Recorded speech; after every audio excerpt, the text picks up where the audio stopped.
Voilà, nous sommes de retour en affaires chez nous et comme à l'habitude, nous en sommes à la partie de l'émission où on parle de nos membres plus spécifiquement. Puis peut-être, Sébastien, si tu voudrais nous présenter les deux nouveaux membres que nous avons cette semaine. Oui, cette semaine, il y a la Société canadienne du cancer qui a pignon sur rue au 174 boulevard Hébert. Ils sont dans la région parce que la Société canadienne du cancer existe depuis longtemps, mais ils sont dans la région depuis 2007 et ils comptent 3 employés, dont Chantal Saucier est la responsable. Et comme vous l'avez sûrement deviné, c'est une association à but non lucratif. On peut les rejoindre d'ailleurs, je pense, de par leur Oui, ils ont une page Facebook et ils ont un site internet qui est www.cancer.ca. La deuxième entreprise, c'est M. Carl Roussel, consultant, qui a été fondé en 2013 et compte un employé qui est Carl Roussel. Et son adresse, c'est au 124 44e Avenue. Et il se spécialise là, au niveau de consultant en projet d'affaires et conférencier.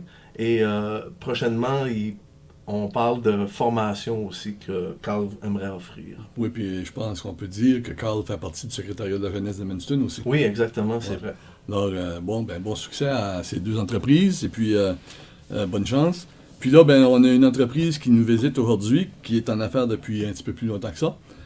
C'est Buckwheat Audio, dont le propriétaire est M. Marc Fournier. Alors, Marc, ça nous fait plaisir de te recevoir à l'émission En affaires chez nous pour nous parler de ton entreprise. Bien, merci de m'avoir invité, ça me fait plaisir.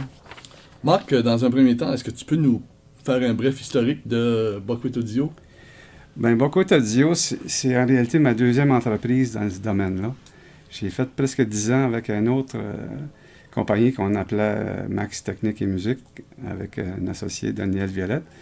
Puis, suite à une vente en 1996, j'ai pris un hiatus. J'ai travaillé un peu pour la personne à qui on a vendu le business. Puis, en 2000, j'ai recommencé avec Buckwheat Audio. OK. Ça fait que ça va faire 15 ans en juin prochain. Puis en hors d'onde, tout à l'heure, on disait Buckwheat Audio, ça vient d'où? Oui, bien, tu sais, je voulais faire local, puis Buckwheat, on sait que c'est de la farine de Buckwheat pour nos plats. Et puis j'avais un groupe de blues qui s'appelait Buckwheat Blues Band. Puis j'ai pensé, bien, si j'utilise le mot Buckwheat, on va savoir que c'est moi qui est reparti dans le son et l'éclairage. Fait que j'imagine que c'est toi qui as fondé l'entreprise. Oui. C'est quel service que vous offrez, j'imagine, au niveau du son, mais pouvez-vous me préciser un peu plus? Ben, c'est tout événement qui a besoin de sonorisation et ou d'éclairage. OK, l'éclairage compris aussi. Oui. Et principalement, on fait du corporatif, on fait des groupes dans les clubs, les soirées, les concerts, les spectacles de tout genre. Il n'y a rien de trop petit, puis il n'y a rien de trop gros là, pour nous autres. Là. On a fait pas mal dans la région, puis ailleurs aussi. On a été chanceux pour faire le bas du fleuve assez régulièrement, puis d'ailleurs, on y retourne tout le temps. Là. On a des ACC là aussi, mais on est assez actifs dans le bas du fleuve également. Je présume que durant le CMA, vous avez eu des contrats? Absolument, oui, ça a été une bonne été. On l'a quasiment pas vu passer, ça a été tellement occupé qu'on s'est retrouvé à l'automne, finalement. Puis, on parle de combien d'employés chez Buckwheat? Ben, nous autres, je vais dire, j'ai plutôt des collaborateurs que des employés comme tels. OK. Mais on est 4 ou 5 qui œuvrent dans ce domaine-là, là, sous la bannière de Buckwheat Audio. OK. Puis, il y a des contrats qui se renouvellent d'année en année, je pense. On vous voit régulièrement au gala de la PME, entre autres. Oui. Je ne sais pas s'il y en a d'autres comme ça. Ça, c'est un des événements importants dans le calendrier. Ça fait déjà depuis 2001, je pense, qu'on fournit des services de son et d'éclairage pour ce spectacle-là, pour cette soirée-là. Mais on a la ville de Munston aussi qui nous supporte. Il faut remercier Zéline Beaulieu-Picard parce que avec toutes les choses que l'entreprise, au niveau de les arts de la culture de Munston, a fait appel à nos services assez souvent, assez régulièrement. Puis ensuite, on a l'école, la polyvalente, ainsi que le centre universitaire, ici, là, autant collège communautaire que l'université. Ça fait tellement longtemps que je suis dans le domaine que les gens me connaissent, puis quand ils ont besoin... Ça a touché à pas mal différents événements, puis différentes envergures aussi. Là, c'est ça? Oui, c'est sûr. Il n'y a pas deux contrats pareils. Là. Ça peut se ressembler, mais c'est tout le temps... faut toujours s'ajuster un petit peu. Si on regarde l'avenir, est-ce qu'il y a des projets particuliers qui s'en viennent chez Bokwit Audio? Ben, les seuls projets, je peux dire, qu'on a, c'est tout le temps d'essayer d'améliorer la qualité des équipements puis des services qu'on fournit. Mais après, ben, ça fait 27 ans que je fais ça. OK. Fait que je fais pas mal comment ça marche, là, comme on dit. J'imagine.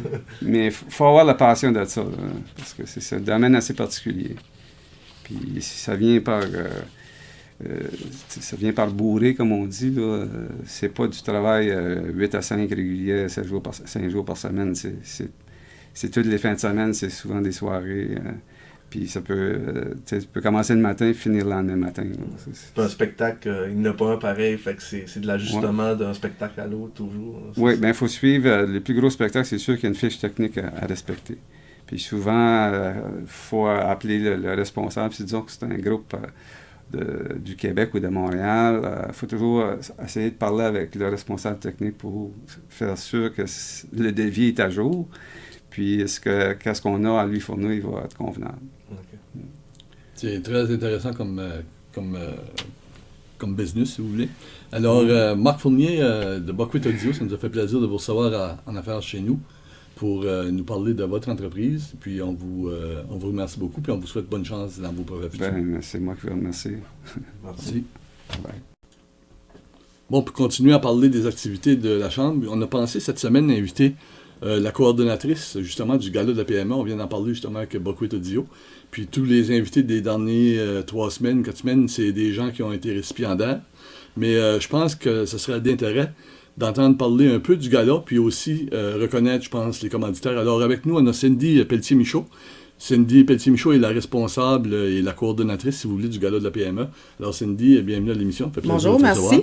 Je pense que ça a été quand même un assez bon succès, le gala, cette année. Oui, le gala a été une grande réussite de toutes parts, que ce soit, afin de le confirmer, on a justement envoyé un sondage à nos commanditaires, membres du CA de la Chambre de commerce et certains partenaires afin de voir leur degré de satisfaction par rapport à cette édition de cette année. Si on compare les chiffres à ceux de l'année passée, en général, l'appréciation est à la hausse. On a même dépassé majoritairement tous les chiffres de l'année passée.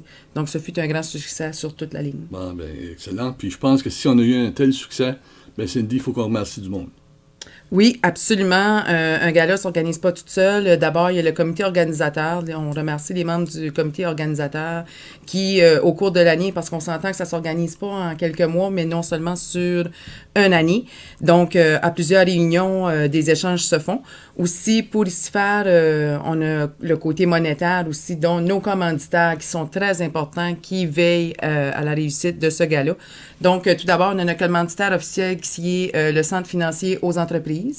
On a aussi un commentaire qui se démarque en commanditant le cocktail qui se passe au début de la soirée, qui est soit le régime d'assurance collective des chambres de commerce, qui est représenté par Martin Tin-Albert.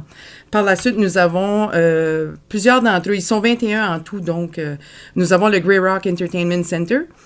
Nous avons Nadeau Picard et Associés, la CBDC, le ministère d'Éducation postsecondaire, Formation et Travail, Madawaska Maliseet Economic Development Corporation, Primus, Raymond Chabot Grant Thornton, Nadeau Ferme Avicole, Clinique Dentaire au Coin, CFAI, le groupe Wesco, le restaurant Le Patrimoine, la Société médicale du Madawaska, la Banque de développement du Canada, Enseigne Patterson Sign, le Conseil économique du Nouveau-Brunswick, la Ville d'Edmundston, l'Association des concessionnaires d'Edmundston, et sans oublier le 4 Points by Sheraton. Alors, je pense que c'est de mise de dire un merci sincère à tous ces gens-là qui supportent le gala de la PMA, qui, disons-le aussi, est organisé conjointement par, c'est une genre de compagnie qui est formée, qui est constituée par la Chambre de commerce et la Ville d'Edmundston.